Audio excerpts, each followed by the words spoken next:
Okay, so I'm gonna help you read this chart. These are gonna be things that you need to be recognizing, like what kind of deck you have or what kind of deck your opponent has. And there are decisions that you need to be making as soon as possible, like which lane to push and what your playstyle should be.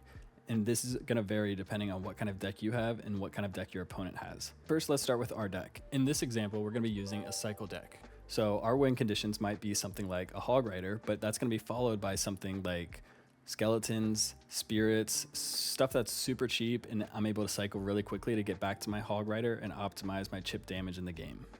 So how we're gonna play our cycle deck is gonna vary depending on what kind of deck our opponent has. So let's move down to the next step in the tree. So let's start on the far left and say our opponent has a beatdown deck. A beatdown deck is a deck where your opponent is gonna have something super heavy, super tanky, and they're gonna wanna build a whole push to take out your tower. So knowing this, we know we have a bunch of cheap cards in our deck since we're using a really quick cycle deck. So we're going to be able to outcycle our opponent if he ever tries to play something super heavy like a golem all the way in the back. So our opponent is going to want to push in the same lane as us because they're going to allow their big heavy troop to tank for all of their support troops. So what we need to do is go attack the opposite lane. At the very beginning of the match, your opponent's probably going to keep flipping lanes on you to make it difficult, but this is okay. It's perfectly fine to keep pushing both lanes and take equal damage down on either tower. It doesn't matter.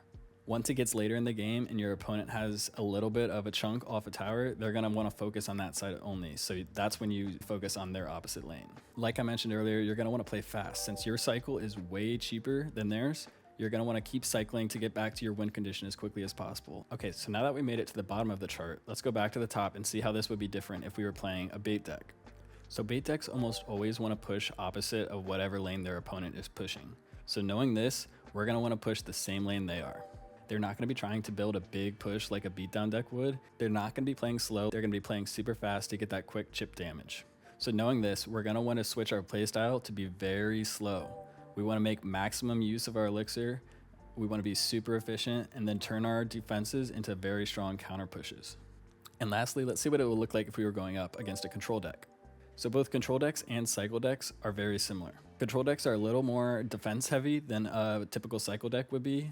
Cycle decks usually incorporate a lot of quick support troops, whereas control decks use primarily defensive troops that can be able to turn into a counter push pretty quickly. So knowing that our decks are probably going to be pretty similar, we're going to want to push in the same lane as them. We need to make the maximum use out of our cards as possible. So that means if we have something in our deck that can deal out splash damage like a firecracker, for example, we need to make maximum use of that and get their troops as weak as possible.